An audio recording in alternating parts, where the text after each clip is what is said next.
3 time ಪೀರಿಯಡ್ನಲ್ಲಿ ಇದೆಯಲ್ಲ, ಆ 3 time ಪೀರಿಯಡ್ನಲ್ಲಿ ಕಾಯ್ಬೇಕಾ sir? ಆ 3 ಟೈಮ್ ಪೀರಿಯಡ್ 3 ಟೈಮ್ಗೆ ಬರಬೇಕು. ಓಕೆ, ಬಂದಾಗ ಅದು ನಾವು ಇದು ಎಕ್ಸ್ಪರ್ಟ್ಸ್ನಲ್ಲಿ ಇದನ್ನ ಹೇಳ್ತಾರೆ. ಫಸ್ಟು ಸಂಶೋಧನೆ ನಡೆಯುತ್ತೆ, ಆಮೇಲೆ ಎಲ್ಲ ಬಳಕೆ ಬಂದು ಭಾಳ ಪೀಕ್ಗೆ ಹೋಗುತ್ತೆ. ಅದು ಹೋದ ತಕ್ಷಣ ಅದು ಆ ಟೆಕ್ನಾಲಜಿ ಇದಾಗುತ್ತೆ, ಸೊ ಕೆಳಗೆ ಬರುತ್ತೆ. ಸೊ ಅದಕ್ಕೊಂದು ಉದಾಹರಣೆ ಹೇಳ್ತೀನಿ. ಮೊದಲೆಲ್ಲ ಫೋಟೋಗ್ರಾಫರ್ಸ್ ಎಲ್ಲ ಇದ್ದರು. ಆ ಫೋಟೋಗ್ರಾಫರ್ಸ್ ಎಲ್ಲ ಭಾಳ ಇದು ಫೋಟೋಗ್ರಾಫರ್ಗೆ ಭಾಳ ಮಹತ್ವ ಇತ್ತು. ದೆನ್ ಏನಾಯಿತು, ಫೋಟೋಗ್ರಾಫರ್ಸ್ ಎಲ್ಲ ಹೊರಟೋದ್ರು, ಎಲ್ಲ ಕ್ಯಾಮ್ರಾ, ನಾವೆಲ್ಲ ಫೋಟೋಗ್ರಾಫರ್ಸ್ ಆಗೋಯ್ತು, ಫೋಟೋಗ್ರಾಫರ್ ಇಲ್ಲ. ಸೊ ಈಗ ಫೋಟೋಗ್ರಾಫರ್ಸ್ ಏನಾಗಿದ್ದಾರೆ, ಅವರು ಬೇರೆ ಕೆಲಸದಲ್ಲಿ ಇದ್ದಾರೆ. ಏನೋ ಕೆಲಸ ಹೋಯ್ತಾ?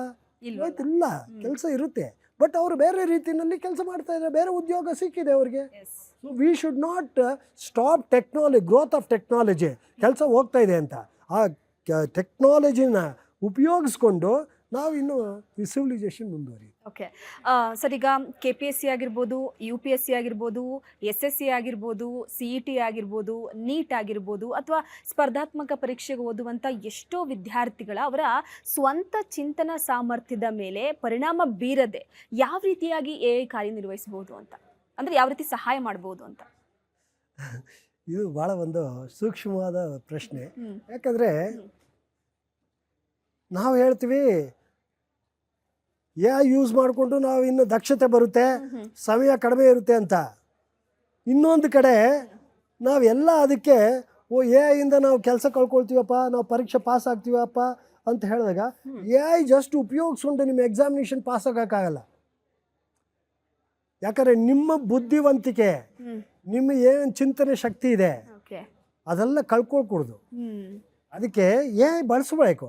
AI ಒಳ್ಳೆ ಉತ್ತರಗಳು ಕೊಡುತ್ತೆ, ಕರೆಕ್ಟಾಗಿ ಉತ್ತರಗಳು ಕೊಡುತ್ತೆ.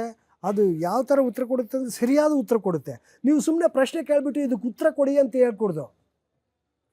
ಉತ್ತರ ಕೊಡಿ ಅಂದರೆ ಅದು ಉತ್ತರ ಕೊಟ್ಬಿಡುತ್ತೆ. 50 ವಾಕ್ಯದಲ್ಲಿ ಉತ್ತರ ಕೊಡಿ ಅಂದರೆ ಅದು ಉತ್ತರ ಕೊಡುತ್ತೆ. ಅದರಿಂದ ನಿಮಗೆ ಏನು ಲಾಭ ಆಗಲ್ಲ, ನಿಮ್ಮ ಚಿಂತನೆ ಶಕ್ತಿ ಕಡಿಮೆ ಆಗ್ತಾ ಹೋಗ್ತಾ ಇರುತ್ತೆ. ಅಂದರೆ ನೀವು ಅದು ಸೋಕ್ರಟೀಸ್ ಇಂಟ್ರೋಗೇಟರ್ ಅಂತಾರೆ. Socrates was a great philosopher. Socrates, Aristotle, Plato, Socrates ಅವರೆಲ್ಲ ಅವರು ಏನನ್ನ ಕ್ವಶನ್ ಕೇಳಿದ್ರೆ ಇನ್ನು ಮರು ಪ್ರಶ್ನೆ ಇರುತ್ತೆ.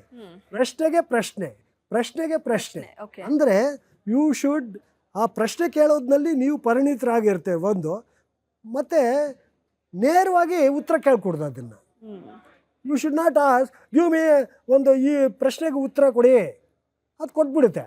ನೀನು ಅಷ್ಟೇ ಆ ಉತ್ತರ ಮಾತ್ರ ಗೊತ್ತಿದೆ. ಈಗ ಮಕ್ಕಳು ಡಿಗ್ರಿ ಕೋರ್ಸ್ನಲ್ಲಿ ಮಾಡ್ತೀವಿ, ನಿಮ್ಗೆ ಏನು ಗೊತ್ತಿದೆಯಪ್ಪ ಅಂದರೆ 5 ಪ್ರಶ್ನೆಗೆ 5 ಉತ್ತರ ಗೊತ್ತಿದೆ ಸರ್ ಎಕ್ಸಾಮಿನೇಷನ್ಗೆ ಅಂತ ಹೇಳ್ತಾರೆ. ಅದು ಬಿಟ್ಟು ಆ ಚೌಕಟ್ಟು ಬಿಟ್ಟು ಇನ್ನೆಲ್ಲೂ ಇಲ್ಲ ಅವರು. ಅದು ಬಿಟ್ಟು, ಯಾಕಂದರೆ ಅವರು ನಾವೆಲ್ಲ ಆಗ ಬುಕ್ಸ್ ಓದ್ತಾ ಇದ್ವಿ, ಬುಕ್ಸ್ ಹಿಂದೆ ಎಕ್ಸಸೈಸ್ ಇತ್ತು. ಆ ಎಕ್ಸಸೈಸ್ನ ನಾವು ಅಭ್ಯಾಸ ಮಾಡ್ತಾಯಿದ್ವಿ. ಆ ಎಕ್ಸಸೈಸ್ ಕ್ವಶನ್ನ ಸಾಲ್ವ್ ಮಾಡ್ತಾಯಿದ್ವಿ.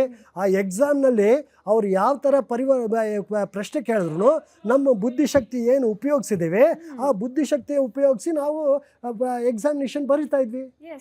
ಈಗ ಆಗಿಲ್ಲ. ನೀವು ಒಂದು ಕ್ವಶನ್ ಬ್ಯಾಂಕ್ ಇದೆ, ಒಂದು ಆನ್ಸರ್ ಬ್ಯಾಂಕ್ ಇದೆ, ಒಂದು ChatGPT ಇದೆ. ಸೊ ಪ್ರಶ್ನೆ ಕೇಳೋದು, ಆನ್ಸರ್ ಇದೆ, ChatGPTನ ಕೇಳೋದು ಉತ್ತರ ಸರಿ ಇದಾ ಅಂತ. ಉತ್ತರ ಸರಿ ಇದೆ ಅಂತ ಕೇಳಿದ್ರೆ ಆಗಲ್ಲ.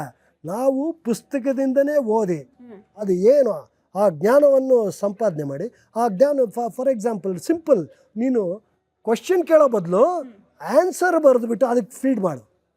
ಆನ್ಸರ್ ಬರೆದುಬಿಟ್ಟು ಫೀಡ್ ಮಾಡಿ ಇದು ಸರಿಯಾಗಿದೆಯಾ ಅಂತ ಹೇಳಿದಾಗ ಅದು ಇನ್ನೂ ಸ್ವಲ್ಪ ನಿನಗೆ ಇದು ಕೊಡುತ್ತೆ, ಎಕ್ಸಾಂಪಲ್ಸ್ ಕೊಡುತ್ತೆ. ನೀವು ಅದೇ ಪ್ರಾಂಪ್ಟ್ ಇಂಜಿನಿಯರ್, ಅದಕ್ಕೂ ನೀವು you should be a good prompt engineer. Prompt engineer ಅಂತ ಹೇಳಲ್ಲ, ಪ್ರಾಂಪ್ಟ್ ಪರ್ಸನ್. ಇಂಜಿನಿಯರ್ ಅಂತ ಹೇಳಿದ್ರೆ ಇಂಜಿನಿಯರೇ ಕೊಡಬೇಕಂತ ಹೇಳಿಲ್ಲ.